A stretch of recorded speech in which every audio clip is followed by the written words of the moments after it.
Hello and welcome to my first Trial by Frost card review. We're going to start with Muna based on spoiler availability. To start off here we have Icebound Hollow. You charge it up with trial counters from moving cards from your hand or deck to reserve, and then when you pop it, and you must pop it when it gets third, which is I've found to be important, you get a 5/5/5 illusion token in any expedition you want. I'm doing most of my grades and impressions blind, like without, not blind, that's not a good word, uninformed, without any practice with the cards, except I have printed out and tried out a few cards from Lindiwe. And I tried out some of her versions of this cycle of landmarks. There's a family of 10 of these kinds of landmarks. And I did discover that they're not as good as they looked to me initially. So this is one of the ones I think I would have gotten wrong. What you find with these cards is that the restriction on using them late is really obvious. It's really obvious that on the last turn you might never successfully charge it up and pop it, and then it's obvious that it seems more powerful than it should be to offset that. What I discovered when I played with these types of cards is that it's less obvious how you really don't want to develop one of these on day 1 or day 2, because it represents so much more of your mana for those days, and you could so easily convert that mana even on your weakest cards, your weakest commons. You could easily convert that mana into like a guaranteed advancement. So this becomes even more narrowly restricted to being played in like the center of the game. And at that point, you're making so many compromises regarding the card that the extra power is just very, very fair. So I'm very low on all of these. I'll have to say that maybe the very best one maybe gets there and all the others don't, but this one is not the very best one. And I'm going to stay pessimistic on these and give it a D. There's my D.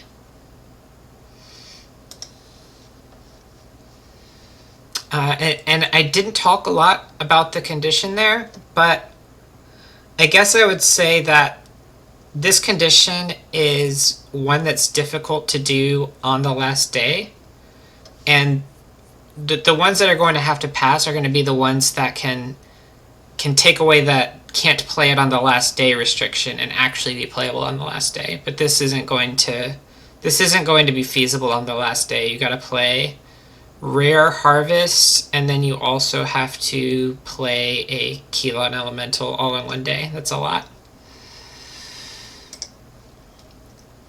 Frozen Reprocessor.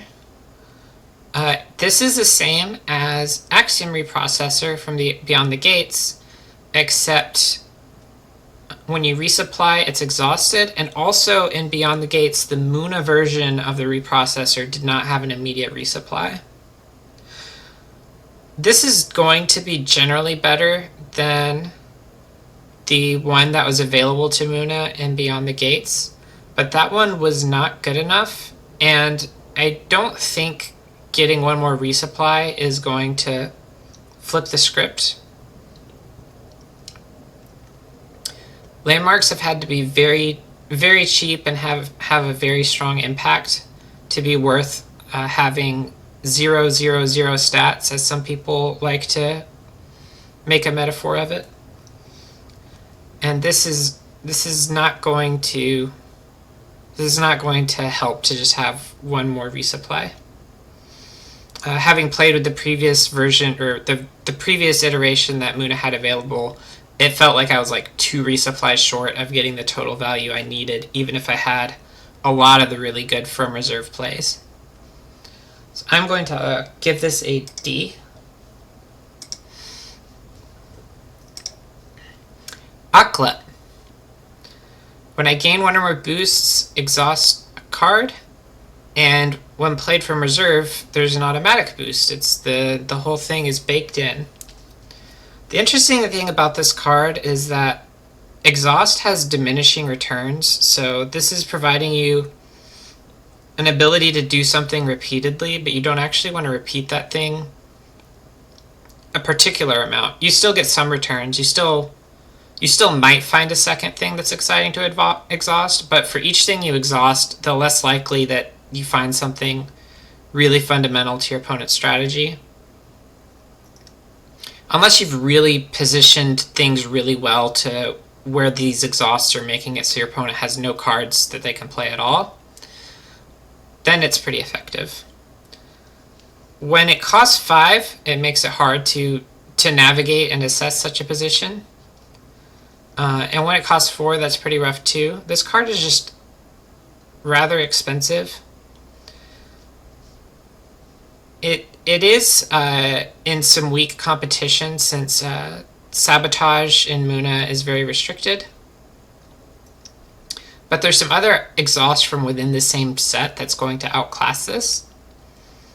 So being above 3 costs and not having a really expedition winning effect and only having like a strategic advantage effect that can be found at lower costs, we're going to give this a D and suggest that you kind of mix up the other available ways of getting these kinds of effects at lower cost to get to the same place.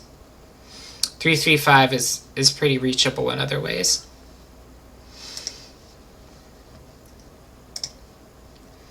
Eros. You may immediately play a character for 3 less and it gains anchored. This card is really exciting, and it's very different from what we've seen before in Beyond the Gates, so I feel like the reviews have been really different from last time because I have reference points, but this one feels like reviewing a Beyond the Gates card where there's less of a reference point. This is one of our first cards that costs more than 3, more than 4, more than 5, more than 6. Very expensive outside of the costs that have been popular. It's one of the first ones that has that consideration but avoids targeted removal. And it avoids targeted removal beyond just a mana cost tax, beyond the ward ability. Tough, that's what it's called in this game. Beyond just having tough to change the price of the removals, instead you would need 2 individual removal cards to undo everything this Eros is accomplishing. That makes it a lot more compelling than I think even Hydrocana. I like this. I think even spending a rare point, I like this better than common Hydrocana. If you know, for hypothetical, you weren't allowed to play with a rare Hydrocana, I like the idea of asking for 2 cards. And I'm going to give this a B. I think removal is not the only problem with playing really expensive characters. You still have to deal with how you're majorly disadvantaged in the priority shifting when you play expensive characters. They still have a cost in how you sequence your beginning turns. And there's a bunch of other things going on with them too, so it's hard to commit to like an A grade. But between this 355 body, another 444-ish body, and an extra 444-ish body from the anchor making that other thing stay in longer, there's just so much to get excited here for that I want to do at least a B.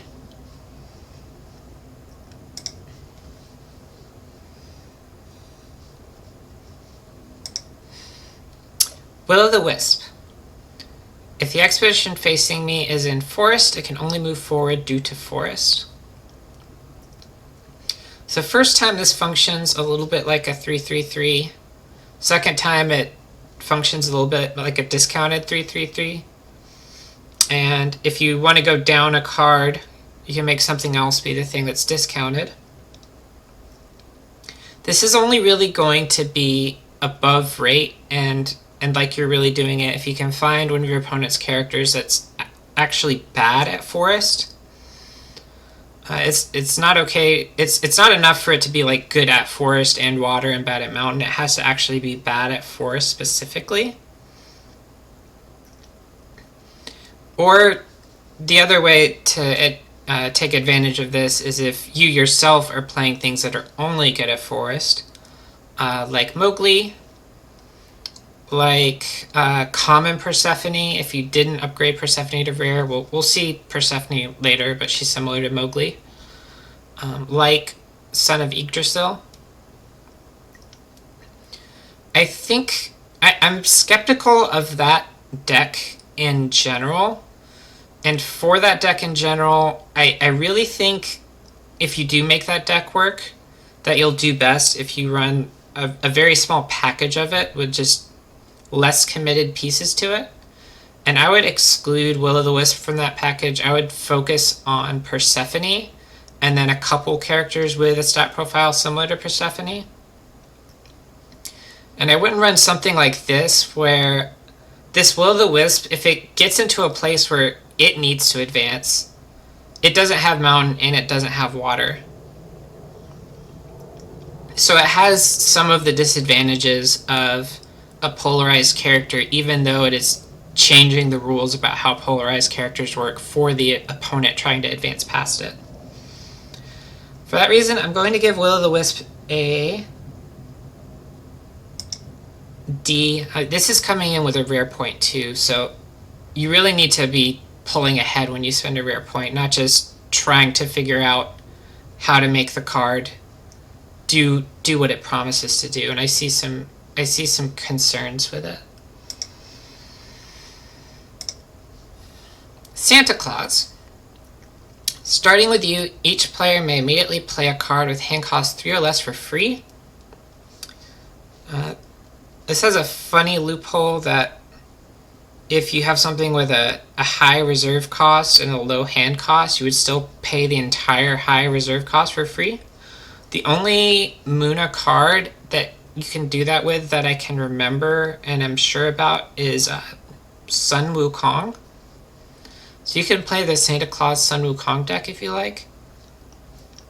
I think mostly the symmetry is a little hard to break, and an 055 rare point card isn't really pulling you in to try to break this synergy most of the time.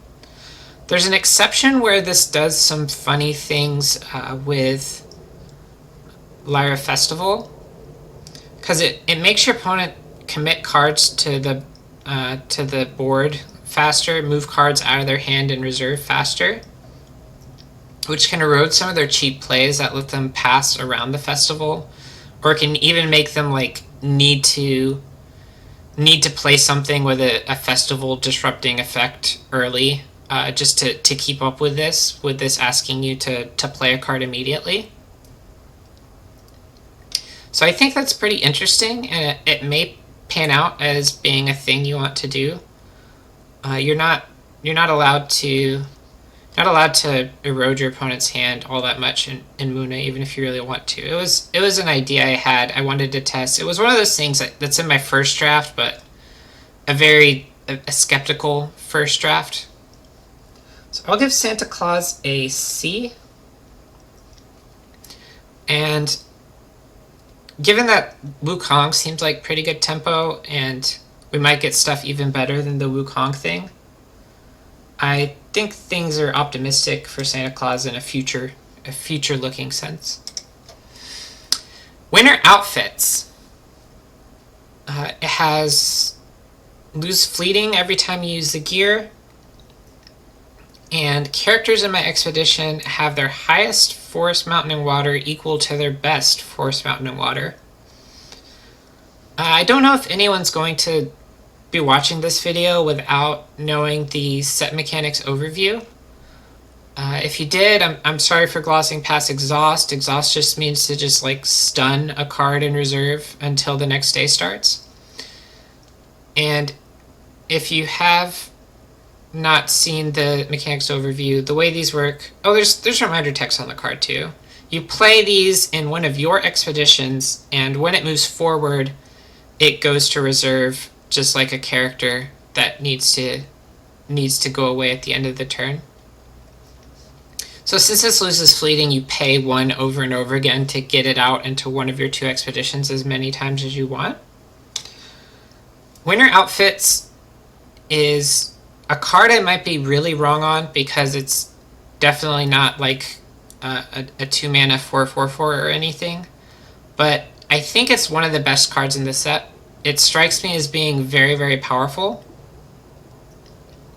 The reason I feel that way about it is because it gives you biome stats. It gives you the same thing a character gives you. It does so in a funky way where you have to like play specific characters that actually gain any biome stats from it, and have to be in the right biome where which biome stats are gaining do matter. But I expect to get like a little bit of biome points from it most of the time. It doesn't even have to be all of the time. And aside from getting a little bit of that stuff that characters usually get for you, it gets to be a 1-drop that passes to the other side for only 1 mana. You drop 1 mana and you get to see what your opponent's going to do. And it also gets to be a day choosing amount of biome stats. You can play the Winter Close somewhere where it will get you biome stats immediately, and you can also play the Winter Close somewhere where it will get you biome stats later and not get you winter stats immediately. And I think it's really powerful to be able to do that. Waru is like a hero that, like, the hero card is just totally focused on that kind of flexibility. And Waru only gets to play 1/1-cost bureaucrat. I think, including with this set, Waru still only gets to play 1/1-cost bureaucrat. And having played with that card in tournaments, every time I played Frog Prince, it felt so powerful to get to choose whether I use the Frog Prince now or the Frog Prince later. And I was paying, just as now, I was paying a rare point for that card. I was getting a funky shaped amount of stats that I might have to fuss about a little bit. And I was happy to spend that rare point. And the same thing is happening here. Fussy amount of stats, but you get to choose whether you get them now or get them later. So I'm going to give this a really excited A. I think the loose fleeting is not that important, but it is important. It is exciting. I think in Lyra you should play the common. This one's in Lyra where you choose whether it loses fleeting at common or rare. But if you're playing it the 3rd and 4th time, you're probably getting a lot out of it.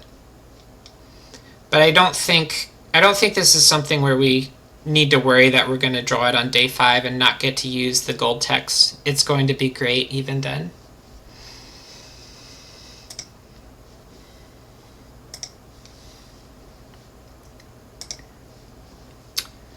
Sneaser Shroom. Not Sneaser Shroom. Wow, I don't know the psychology word for that, but obviously that's a mistake. This is Snoozer Shroom, the new spin on shrooms. Snoozer Shroom is a 3/02, which is a stat distribution for 2 costs that we haven't seen before, and it has a support ability to give a hand cost 4 or less character a sleep if it's yours. And the rare has a Sandmanish effect. Snoozer Shroom it's a stat distribution that was previously only available on Luna Merchant and Kitsune. And Luna Merchant didn't have that stat efficiency the second time you played it. If you resupplied with the Luna Merchant for 3, that is like a fair amount of mana to pay for it, but if you were wanting those stats again for 2 mana, that wasn't available, and the Snoozer Shroom makes that available. And then Kitsune may or may not be in your deck, depending on whether you want both people to draw a card. There are a lot of Rin decks designed around playing Kitsune, and they were pretty happy to play it both times. So Kitsune Kitsune is another time we've had access to these kinds of stats. We also haven't seen these stats on the plant type, which is rewarded sometimes. So I think this is already a winner just from the stats. I think Textless, you could probably find some niche play for the Snoozer Shroom. But it's even better than that. This support ability is even strong. I think it's even better than I thought it was the first time I read it, and I already thought it was good the first time I read it. If both players have 0 mana, then if both players have 0 mana and both players are active, then this ability is just going to create a large delayed character for you because you're probably losing one expedition. The times you are currently winning both expeditions, or you're winning one expedition and you're tied in the other, or you're tied in the both, those are rare. The vast majority of day cycles in Altered is that you win one, you lose one. That's what happens most of the time. Anytime you're in one of those and you go down to 0 mana at the end of the day without passing out early, you can just pop this Snoozer Shroom and you get it's sort of like a Capelia amount of stats, where it's 0 and it might not be the perfect biome stats you want for the next day, but Capelia is a pretty good comparison. And Capelia is sometimes popular in Rin builds, but Capelia doesn't have as good stats when played for cost like this. So I'm going to give this an A. All of that is without even mentioning that this is amazing in Lyra Festival decks. But Lyra Festival decks did not pan out as being great in Beyond the Gates. So we'll do our best to make that a minor consideration here. We also have the rare on the screen. I almost forgot. I don't like the rare as much.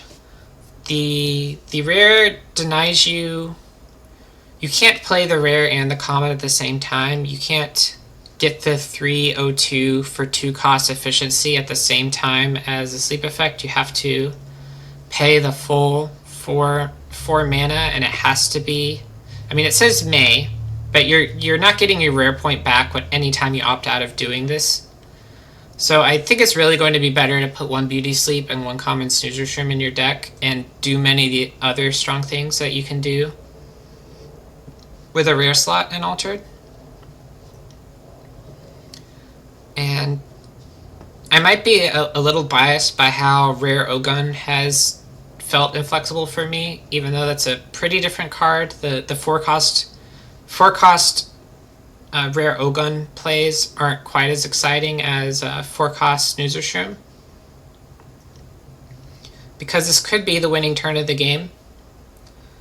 But Beauty Sleep is pretty reliable and available at common, so I expect that to just really supersede anything you put together with this. Here's Jack Frost. This is the first card at common, and I think the only card at common that lets Muna mess with the opponent's reserve area.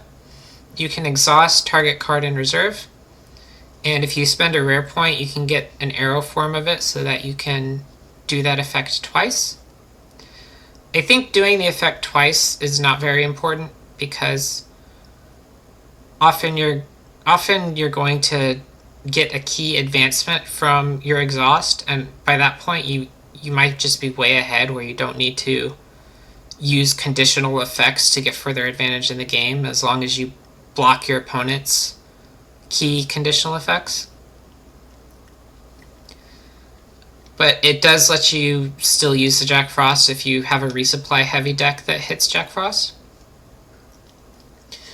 The later the game goes on, the more powerful it's probably going to be to exhaust your opponent's cards, which makes it exciting that this is available at common, because that means that if you're running 2 or 3 copies, you're okay to put one of them in the mana zone and hope you draw the other one for the key moment, and you don't have to feel bad about mana zoning higher rarity cards that could have been higher stat cards that you just keep in keep in your list and play whenever you draw them and stay ahead on expeditions that way. This card is really useful in day one plays, in addition to having that kind of end of the game utility, and that makes it a really well-rounded pick. It does, however, not directly translate into the things that make Teja exciting to play, and the things that make Rin exciting to play, and the things that make Arjun exciting to play. If you look at how their cards kind of fit together, this is just kind of a standalone card in Muna, which really just brings it back down to A from S, sort of, because I think having such competitive stats and doing something really significant that's not available in the faction generally is really compelling at this rarity.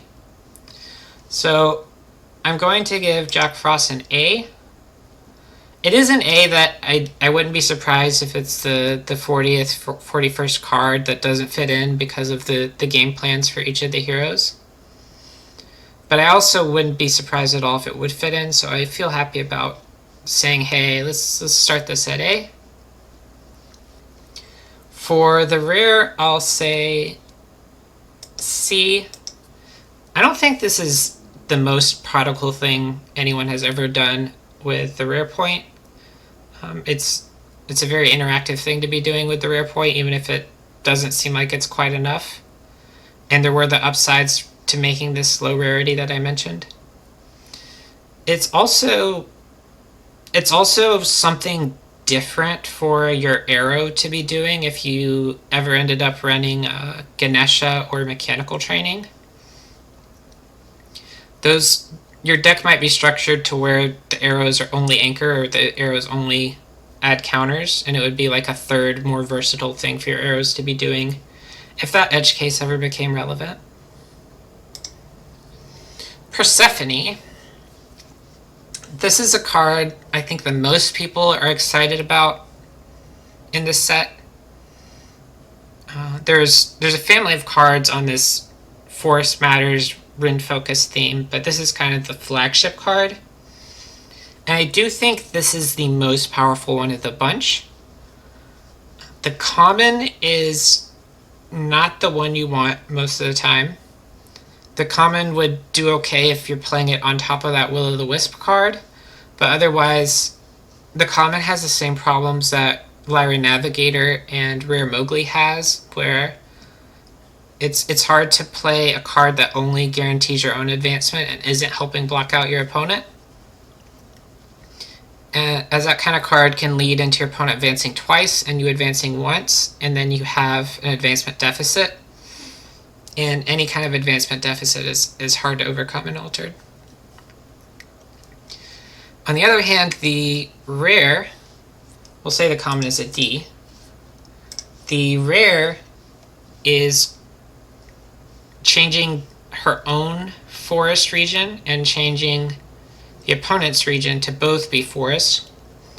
So it's functioning like a 3/3/3 the first time and a 2-cost 3/3/3 the second time. And then it's also doing some of the things mentioned with Will-o'-the-Wisp, where if your opponent has bad forest stats, then they're going to be in trouble. If you yourself have good forest stats, then you can take advantage of that.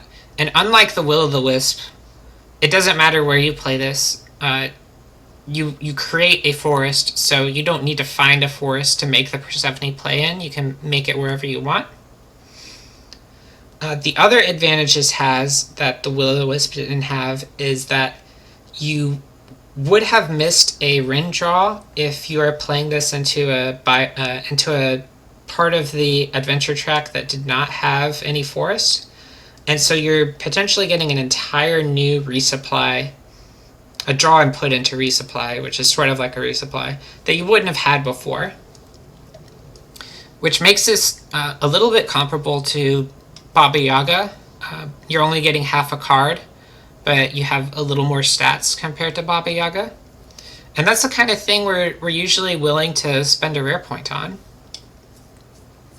I've been trying out decks that don't use this, but I think this is really defensible, and I wouldn't be surprised at all if jamming 3 rare Persephones is what all the best aggressive Rin decks, maybe also even the Lyra Festival decks that are trying to use an efficient 3/3/3-ish character with special abilities to block their opponent's progress and buy more time. I could see both of those using this card. I could even see Teja or Arjun using this card just because it has well-rounded stats and it's rewarding to anchor it. You can gently include some other characters that get like pseudo boosts from being played alongside it. And it could just punch above its weight class, feel worth a rare. If you get one pseudo boost from the weirdness of these effects, then you already have a Cernunnos that's better than Cernunnos because it costs 2 the second time. And if you get 2 pseudo boosts from your opponent being weak in forest, or from supporting your own forest polarized characters, or any other just playing a Spindle Harvesters, I guess it would be 2 Spindle Harvesters to get up to 2 of those advantages. Then you're ahead of Cernunnos on top of the discount. So that's the kind of yardsticks you're looking at for what it takes to make this good. So I will give this an A. And if this doesn't show up, I think it's because of the deck space cost of these kinds of cards, and also that if you run too many cards that try to support the Persephone, you could neglect a deck's natural desire to have some good water characters and some good mountain characters, to just play the map at the center of the board. The map at the center of the board is kind of always a part of your deck, even if you want to theme around other biomes. Here we have Repotter Otter, which is a 3-cost 0/4/4, which is a stat distribution we've seen before on Lyra Chronicler. And Lyra Chronicler in set 1 felt like kind of on the borderline of whether that's good enough on its own just for stats. But it has the effect that each player may put a card from their hand in reserve. And then on the rare, each player may put a card from their hand in reserve and then draw a card as a bonus for actually choosing to do that. I think the common is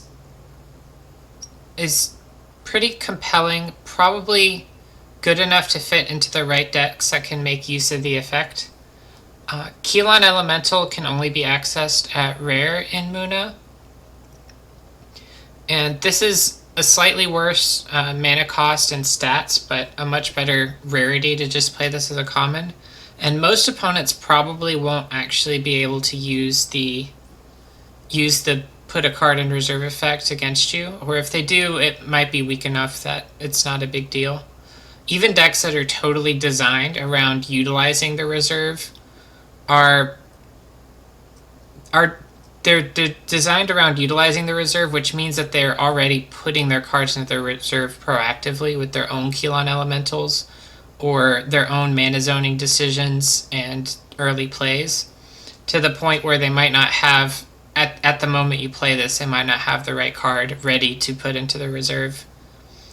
So I think this could be good enough, but it's not explosively powerful, so it could easily not quite make the cut. I'll give the common a B. And as for the rare is letting you draw a card after you put a card from hand in reserve. Most decks are going to be able to put a card from hand in reserve and draw a card, even if they wouldn't be able to put a card from their hand in reserve, because there's no loss of total cards that they have access to when they choose to use this one. The upside to this would be that it's kind of similar to playing Kitsune in your deck. Maybe you want both people to draw cards so that you can overwhelm them with more stats per card than they're able to do, which is kind of what some aggressive builds of Rin do. But I think when you spend your rare point on one of the cards that do that, then you have fewer powerful cards in your deck that are rares that have those big stats per card. So you're going to be better off just using common Kitsunes and then spending your rare points on something like a Cernunos. So I'm going to give this a D. I don't really see this fitting in anywhere. Next we have Saskia Sly Naturalist. It's a 2/2/2 that gives something in Forest 2/2/2, or it's a 1/1/1 with sort of a conditional charge, giving tons of things in Forest 2 boosts. The common is interesting because 2/2/2 occasionally is a day 1 play that like kind of cuts the muster. Oftentimes half the point of playing rare Baba Yaga over common Baba Yaga is to have at least 2 in all the stats, so that you can just barely inch over a lot of day 1 plays. And this is similar to that, although it doesn't have the forest that you need to push over certain things. It's just barely unreliable enough that the use day 1 might be an issue. 3-cost characters often are expected to be used on day 1 unless they're doing something crazy, and doing a Haven Warrior impression isn't necessarily something crazy. It gets better and better than that as you anchor the thing you target, but you're also restricted on what you target. So overall, I think this comes out to the common being sort of like a C. The thematic idea here is that if you put lots of those cards that create forest zones in your deck, then this gets closer and closer to being a true Haven Warrior on the later days, but it's still not any better than a 2/2/2 day 1. And I think your deck is going to be full of those enablers like Persephone, and then the cards that make your day 1s work okay. Because even though Persephone is good on day 1, you probably don't want to play her on day 1 if you can do the powerful things with her later. So this is kind of not functioning as a glue card and not blowing people away if it's more than that. Of course, the rare is definitely trying to do a lot more to blow people away. You can give tons of things 1 boost. So this could be 3 cost for 5/5/5, or it could be 3 cost for 7/7/7. I'll give this one, I guess, a more optimistic C. I think the fact that you either need to have both zones be forest, or your synergy play is a way of doing a 1/1, that's not very promising, and this is on a rare. And if you spend a rare on this, a lot of the cards that increase the number of forests in play are rare, so you're gonna have trouble keeping everything as a artificial forest biome if you spend a rare on this. I've also noticed when trying to build around the Ortis Monolith in Muna, that Muna doesn't actually get a ton of characters in play on each turn, so it might be hard to get this up to 3 mana 7/7/7. But this is a good enough rate, and it has a plan for doing impressive things to the point that I wouldn't be surprised if this manages to work well enough.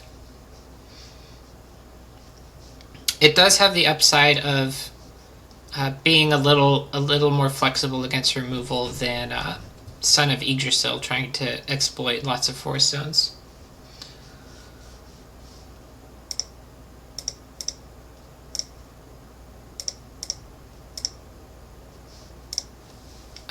Here we have Yeti. Yeti is asleep the first turn, but begins charging up right away. Every time a character joins your expeditions, Yeti gains a boost. And the second time you play it, it costs 4 instead of 3.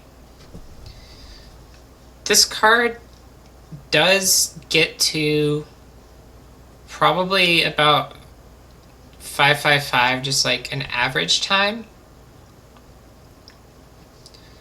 But there's many ways the card can go wrong. It's very susceptible to removal because your opponent not only can just remove it immediately instead of doing other things, they can also spend an entire mana zone cycle like deciding that removing this is important, or deciding that they can't remove it, so they need to develop a plan that involves giving up on the expedition it's in. So there's a lot of risks with it. Unfortunately, it doesn't work very well with Arjun because the sleep and the anchor cancel each other out.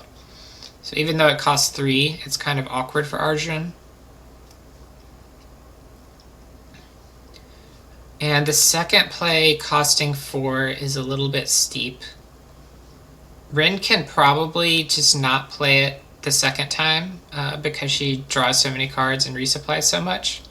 But that is something that will make Teja a little disappointed in this card. Teja's going to do a pretty good job playing lots of characters that make this big. But the loss of an immediate advancement might be pretty rough for Teja, because Teja usually already has ways to get 1/1s and 2/0s in the middle and late game super easily, but the front-loaded loss of stats would further her weakness in the one time she ever loses. The rare lets you choose not to gain a sleep. Let's just give the common a D. The rare gives you the option to not put the Yeti to sleep, which means there's less time that you can charge it up. But you can use it immediately if you need to use it immediately. It also means you have some of that dynamic of being able to spend your mana to focus on the next day if the current day is difficult to influence. I mentioned before I like cards that can do that, although those kinds of cards are more and more powerful when they appear at lower costs, because often when you have an amount of mana that you want to send to the next day, it's either 2 or 1 mana. The immediate stat buffs this Yeti gets is really important because it has cost 3, and this is kind of the amount of stats that let you do an acceptable day 1 turn. You're probably not going to fall behind if you choose not to put this to sleep and play it day 1. But if you play it day 1, it costs 4 from reserve, which puts you in a tough spot again. So I'll give this the previous one was a D. I'll give this one a C. This is still kind of a difficult card to use. I think the idea here is that this could get really huge and you could use Anchor 3 or less on it over and over again. And that is pretty powerful, but I think if you use Anchor 3 or less on just a 4/4/4, you're kind of already blowing people out. Mighty Simbi. When my expedition moves forward due to forest, you may sacrifice me to draw a card. This is a little bit reminiscent of the Mighty Jin card it's in Bravos and Lara. I think the original one is in Bravos. If you use a 4/4 for 4 stat line, you get some kind of permanent advantage. This one is drawing a card, which puts you up half a card even if this isn't the second time you played it. Where the Mighty Jin is a little more powerful because you actually get to push to mana faster. The rare actually lets you do the thing the Mighty Jin does. So I guess it's strictly... Yeah, I guess it's strictly worse than Mighty Jin in a way, which is fine because Mighty Jin is pretty exciting. I think the common is... I think the common is probably not quite good enough, but if this is what you're trying to get a 4-cost card to do, it is one of the better things to be trying to ask your 4-cost card to do. It's similar to Flamel, where you don't expect the card to do better than 1/1, but it's going to get you a reliable permanent advantage. I think it's a little bit more difficult to trigger than Flamel. You have to advance forward due to Forest.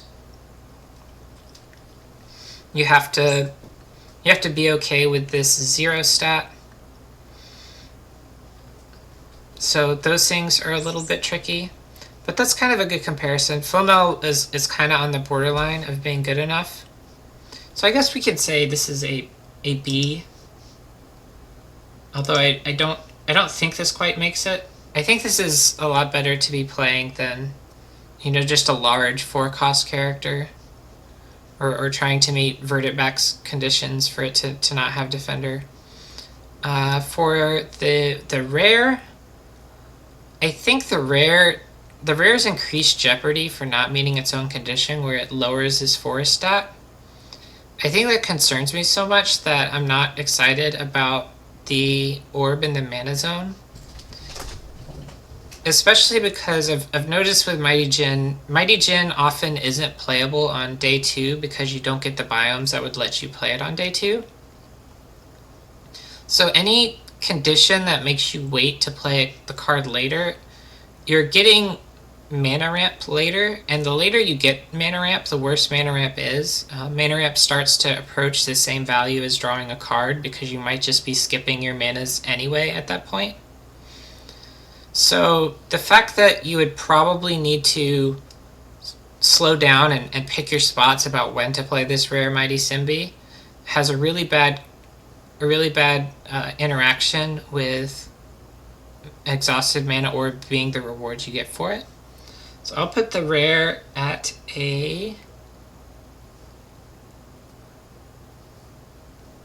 I'll say a C. I don't want to go all the way to a D because it's such a unique effect.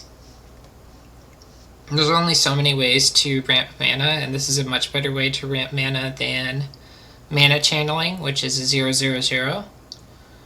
So we'll stay at a C for this. But you don't really have to be ramping if you don't want to. I think it's important to keep in mind that there's other things you can be doing. Snow Maiden. Target opponent may exhausted resupply, and as a reward you get something that's too big for the mana of 5/5/5.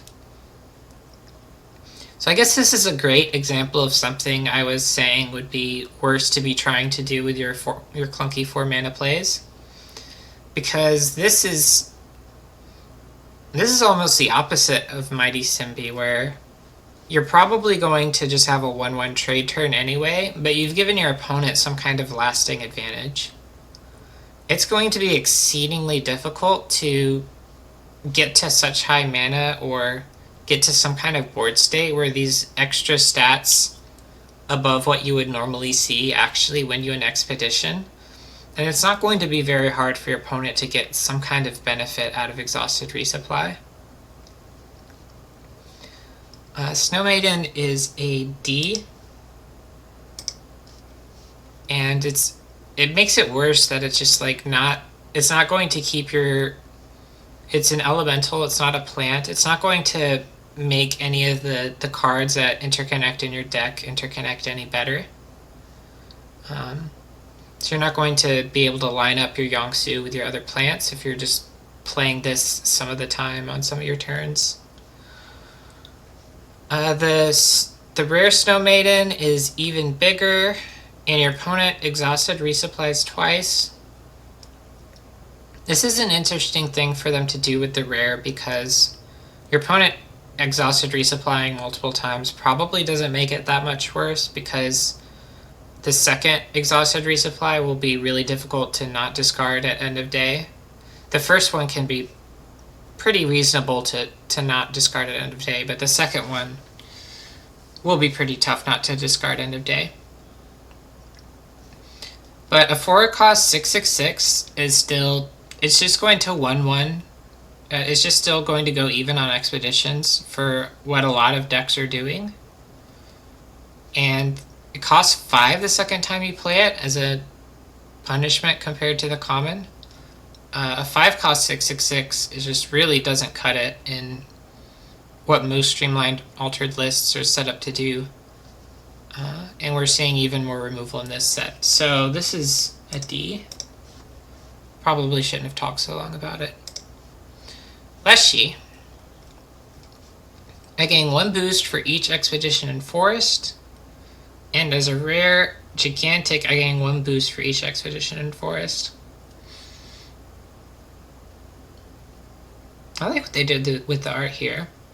So the first Leshy is pretty interesting if we... It's pretty interesting in a format that's not this format.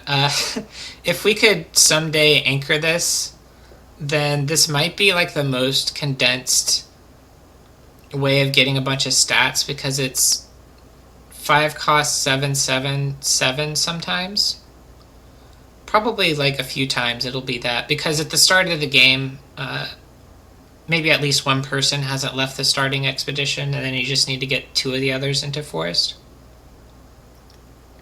But that's not really the way any decks play the game right now, and there's not minimal enough prevalence of removal right now to be doing that. The rare doesn't really need you to find some way to anchor it to make it compelling. It's gigantic, which is winning 2 sides on its own. But it has the susceptibility to removal problem that kind of plagues a lot of the larger cards in Altered in general. And I think if people aren't playing removal, then this is one of those things that could be cool to do. It's playing to both sides, so if you needed to like set up a little bit to start winning both sides, it's a card that's doing well at that, as opposed to like a Shenlong that's still letting the opponent get past you on the other side. But both of these are a D in the world that we live in. I don't expect this card to do anything, even on the uniques probably. Here is Demeter. If I'm in forest, I am eternal. And the rare gets anchored. Rare gives anything anchored when it comes in, but is pretty likely to target itself with anchored. Demeter is a really deceiving card to evaluate, because mechanically the way this works is that first you'll advance, and then after advancements you'll check if Demeter is eternal when discarding. So that means your opponent can look at 2 different expeditions and pick one of them for Demeter to land in, and try to get Demeter to get discarded that way. Because if you play Demeter into a space that doesn't have forest, then your opponent can play all their characters to try to make sure Demeter doesn't advance, and Demeter will be discarded. And if you play Demeter to a space that does have forest, then your opponent can give up on that side, let Demeter advance, and let Demeter go away. You can't even use the... Well, I'm not sure the rulings on the beans, but I think the beans are discarded immediately when you advance, so that you can't even use the beans to support Demeter. Because it says when you advance, discard the gear. So you can't even use the beans to help Demeter out when Demeter is going to a place that doesn't have forest. It would work fine if the place Demeter is stuck in doesn't have forest. But overall, all these things means that it's very difficult to find 2 adjacent forest spaces where you can play Demeter and she just be like this auto-anchored super Coneman character. For that reason, I'm a lot lower on the card than I used to be. I would say the common is... Yeah, I'll go all the way to D for the common. The rare is interesting because It does anchor herself immediately, which you might want to think could help her play these forest location games a little better, but it only helps marginally. It raises the stakes a lot for worrying about removal. If you just throw the Demeter out there because the biome spaces look decent enough and your opponent removes it, you don't really feel that bad because you only lost a common. That costed 6, but if you lose a 7 cost rare, it's becoming a bigger deal. You can try to get around that by splitting your eggs across multiple baskets and giving something else anchored, which might help a little bit.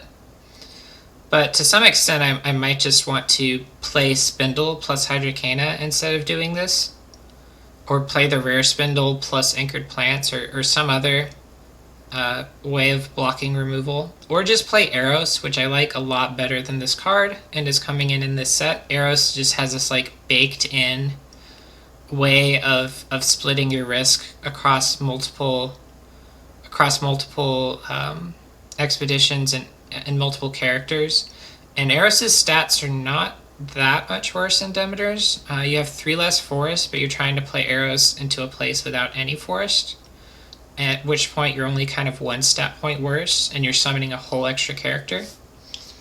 So Demeter's also going to be a D, but I'm sure I'll feel very wrong if I am wrong, because it's a very, very powerful card when everything lines up. Here we have So. Target character gains 1 boost. And oh, this is a weird rare shift. The rare shift switches from the next thing boost support ability to the next thing anchored support ability.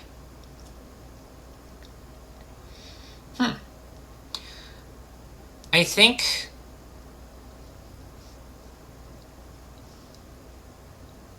I think Tasia doesn't really want this.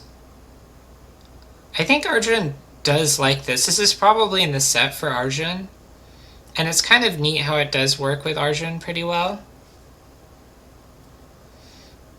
Arjun wouldn't really want to play the rare. The thing you could do with Arjun is just discard. Discard so while it's on cooldown, so you don't have to deal with the cooldown. But I think that Rin is under too much pressure to put lots of specific kinds of cards into her deck to make everything fit together. She has really weird conditions to meet with regards to keeping her reserve at a certain size so it doesn't overflow, with regards to making sure she wins on forest, and then trying to win with smaller cards than most opponents, which this is a boost, so it's not that it doesn't kind of help with that, but it's on rate. It's 1 mana for a 1/1/1. So I would only expect Arjun to play this. And Arjun themselves might also skip this anyway, just because it's not a 3-cost character. It's not as explosive as like nurturing 2 things. So it might fit in there, it might not. Let's give this one a C. The rare will be a D. It is one of the cheapest ways to get the rare, to get the anchored ability into the reserve, which is appealing, but I think it's better to use the rares where it's a character that you could use to fill out your curve on the beginning days.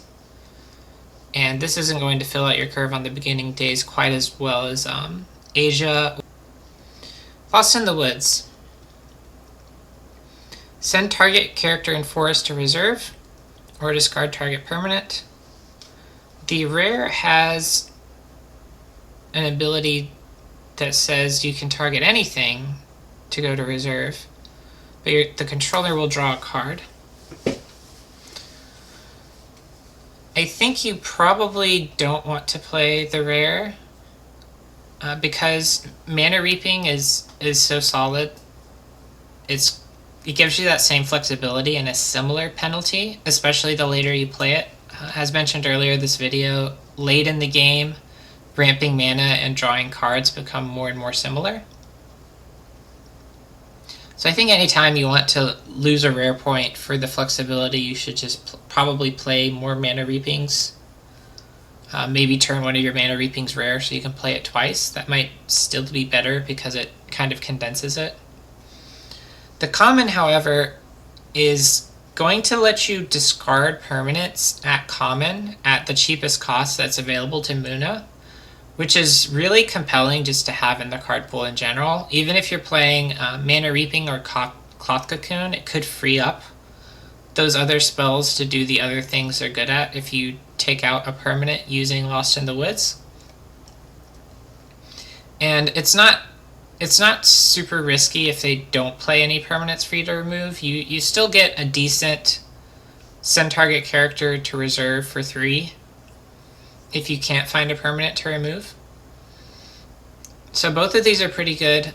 If you play the Persephone, you can target more things, which is slightly better, but likely won't be necessary, especially since the permanent mode, I think, is the most exciting mode here. I'll give this one a B. But I don't think this isn't doing anything that should make you feel guilty about just leaning on Mana Reaping and Cloth Cocoon, I think. Because if you're firing this off so early that Mana Reaping's ramp would have been really, really powerful for your opponent, you probably shouldn't really be using Lost in the Woods on characters that early anyway. Later and later in the game is when removal usually starts performing better. Magic Beans. Target character in my expedition gets 1 boost, and my region is Forest. The rare says target character in my expedition gains 1 boost, and my region and the opposing region is Forest. So the common is worse than so, I think. You get to draw and discard as Rin, which I suppose could be a little better than so. But you only get to... You get a little bit of extra stats if you happen to have something that has the highest stats in Forest and still has some other stats. But the common doesn't rid you of your responsibility to block the other biomes. And you don't have that really cool support ability on So that I liked, where you can just spend nothing at all to get a boost. So I'll give Magic Beans common a D. Magic Beans rare is actually forcing your opponent to beat your Mowglis and to beat your... Well, you're already playing the rare Persephone, hopefully, so it's not forcing your opponent to beat your Persephone. To beat your Muna Merchants, that's another good Forest one. All these characters are with really good Forest stats. If you play the Magic Beans, your opponent has to defeat those to advance. But you have to play a little bit under stats to get that bonus. You're paying 2 mana and only getting 1 boost. I think this is a little bit worse than just relying on Persephone and giving a whole lot of support to Persephone. But it is true that we can only play 3 Persephones per deck, and if you wanted to lean into this kind of strategy like a lot, I think maybe 1 Magic Beans would be okay. 3 I would be pretty doubtful towards. I don't think Demeter plus Magic Beans or Demeter plus Persephone is like a good strategy, even though it's the one suggested by the set, because I think it doubles down on your removal risks. And Magic Beans is not guilty of that. It doesn't double down on your removal risks. So I'm going to give Magic Beans rare a a B, but I would try to just build around Persephone if you can find a way not to need the magic beans. It does give you the possibility of some really powerful Son of Yggdrasil plays if you can just sort of determine that your opponent's out of removal and play Son of Yggdrasil, or even just play some other force polarized characters that maybe I'm overlooking, to just have a lot of stats on your turn. That would be what you're trying to do with the magic beans. And you do draw and add to reserve every time you change an expedition with this and win. That would just be a lot more exciting if you didn't lose chances of winning every time you play this, because it's 2 mana for 1/1/1 of stats. So you really need to have those forest expert characters in your deck to make this work. Floral Tent. It has arrow resupply, and if an anchored character would leave my expedition during the afternoon, it loses anchored instead. The rare increases the cost to get the Anchor 3 or less ability, which I think is kind of just them giving the most cautious rare upgrade possible. I'm going to just say that the rare is a D. I really don't want to pay extra for this card, just to get that ability that a bunch of other cards in the format will give you without increasing cost. So let's just focus on the common for the rest of the discussion. This gives you a resupply the first time you play it and a resupply the second time you play it, which means it's kind of like Harvest for 1 cheaper, but there may be a delay on getting to play it the second time because you have to wait until you advance with that expedition before Floral Tent goes to reserve, and only then can you play it again. Despite this delay, paying 2/3 as much mana for your 2 resupplies compared to Harvest is a huge improvement in the strength of a card as a resupplying card. I think it really crosses a breakpoint for a card being compelling as a way to wait and see what your opponent does without going down on cards. Common Harvest, I think, wasn't quite good enough at that because you had to figure out what to do to play it the second time. Arjun has a very good answer for that, but Rin and Tasia I don't think did. But this is giving you the answer that it's just going to be just as good the second time. You could play it for 1 again. The ability is a little bit niche. It could be devastating anyway to just not have anchored when you were expecting anchored, if your opponent plays something that would remove your character. It also doesn't protect your character from Beauty Sleep, which is pretty popular in Aphanis decks. But the ability isn't nothing. Oh, the other thing about this ability is that you have to apply the anchored, and that means that heroes that aren't Arjun are getting something different out of this card than the heroes that are. Because when Arjun plays a character, the character immediately has anchored before the other player gets priority. But if Rin or Tasia are trying to use the Anchor 3 or less support abilities with this, the opponent can remove it immediately before those abilities are activated. So it won't really matter that the anchor would have defended from the removal. I think you don't really need this protection for this card to be great. It's just not that important. It was already a Harvest.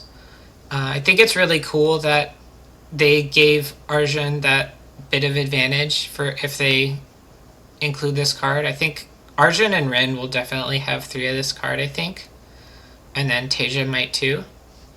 I'm going to give this an A. This is one of my favorite cards from this set. It It might turn out not to be as good as it looks. If it would take a lot for it to not be as good as it looks, but mainly the thing that would do that is overflowing reserves being an issue. If you play a magical training, you don't have more stuff in your reserve because you played a magical training beyond the magical training itself. But when you play for all intent, you do have a random resupply, which could be something that's very difficult to get out of your reserve. And then also you have the floral tent if you advance with the floral tent. But you can try to dodge that by being smart with where you play the floral tent. Try to figure out where you're going to lose and play the floral tent there to give yourself some time to get your reserve empty for the next time it's going to go to reserve.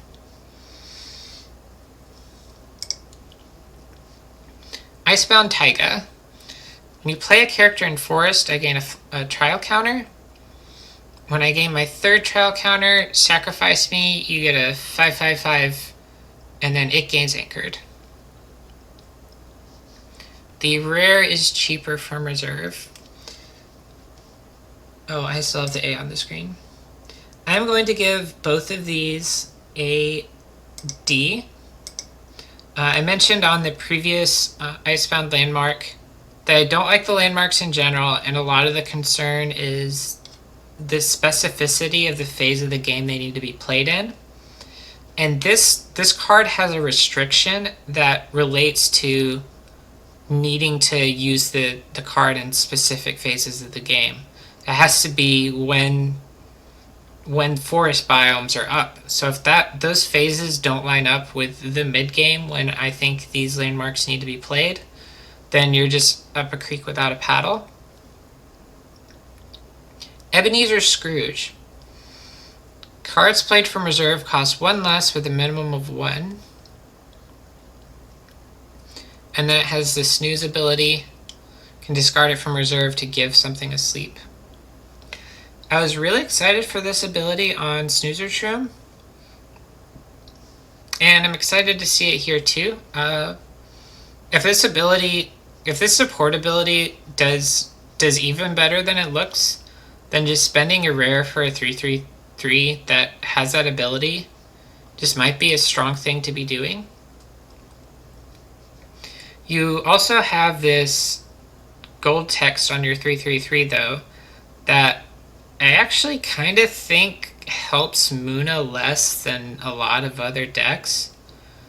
Two of the most popular decks are Traced and Aphanis, and they have a lot of stuff in their reserve like all the time. They can just have a magical training rare in their hand that wasn't even reserved when you first played this, and they can just like send it to reserve, play it the second time. I guess you usually want to pick up Off You Go and not play it a second time, even though it's always there and I'm always staring at it, so that might not be that bad. I'll give Ebenezer Scrooge a B. I do like the support ability. I think the Snoozer Shrooms might tend to just have the support ability thing covered for you already and make you not need to put a card in your deck that requires you to build around playing cards from reserve. A lot of Muna decks aren't actually really built around playing cards from reserve. They often use support abilities from reserve, but not play cards from reserve. There's a little bit of an asterisk here that this is neat in festival decks. It does a little bit of what I said about Santa Claus doing, where it makes your opponent play their cards faster, so they run out of answers faster. And you yourself on the festival turn, if you find a way to anchor or sleep this, everything you're doing costs less, so you can set up more festival threats, or just like play cards and draw cards, all that kind of stuff on the festival turn, and it could be good.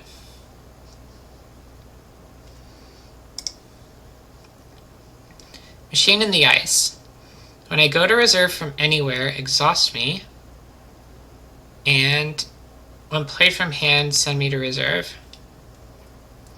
So this is an after you for 1 that on a later turn lets you play a 3-cost 5/3/5.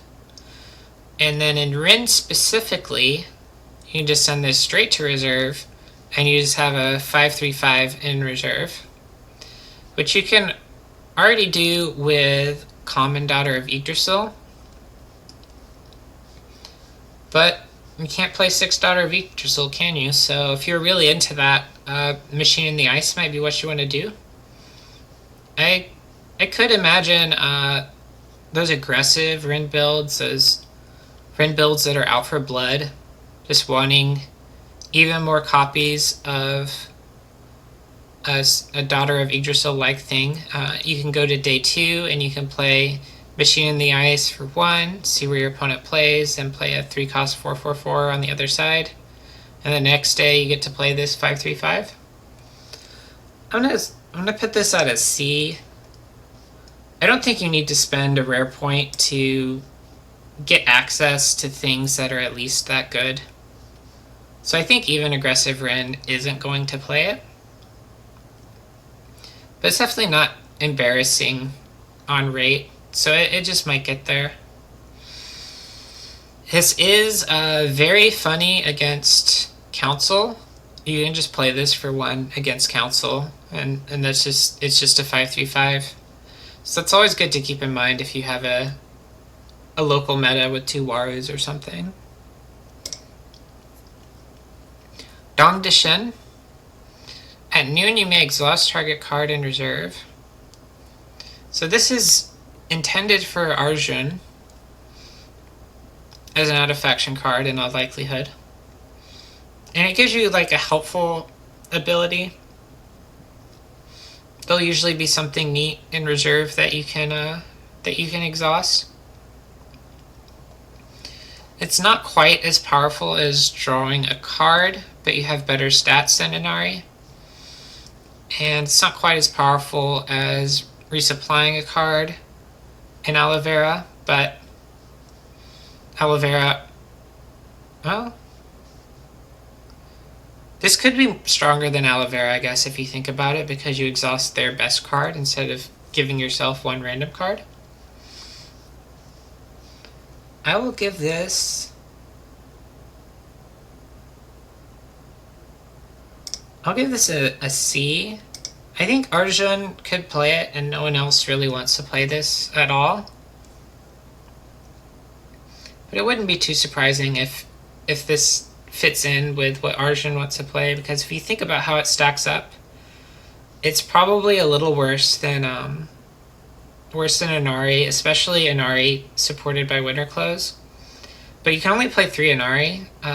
So I think if you're building Arjun, you might want to have more than 3-cost characters that you're like blowing rare points on to try to make them as exciting as possible to anchor.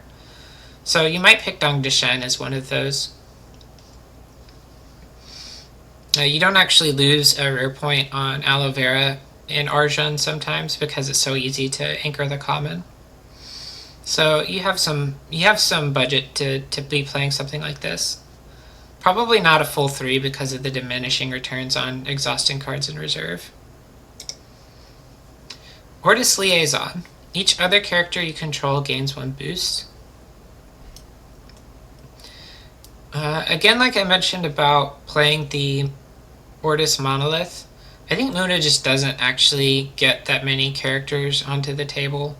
The times when Muna does have a lot of characters onto the table, it's because of a Anchor Engine unique, but those are super far above rate on their own, so you're not going to need to have spent a rare point or have committed a 4-cost card to make those lines even better.